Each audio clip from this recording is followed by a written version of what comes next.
সকলকে জানাই শুভ অক্ষয় তৃতীয়ার প্রীতি ও শুভেচ্ছা।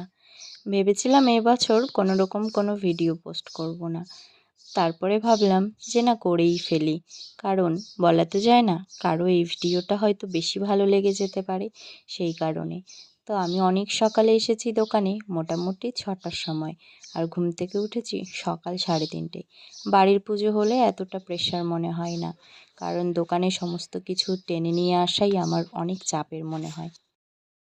শম্বরধরম বিভু ইন্দ্রীবরদশ্যামং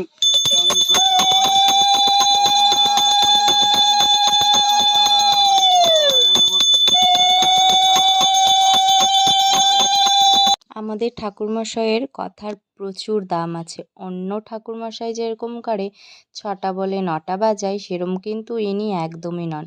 ইনি 7টায় সময় দিয়েছেন মানে 7টাতেই এসেছেন। আর আস্তে আস্তে বৃষ্টি শুরু হয়ে গেছে আর গরমটা অনেক বেড়ে গেছে। তারপরে আমাদের পুজো কমপ্লিট হয়ে যায়, আর আমার জন্য একটা ডাবের জল নিয়ে আসে বর।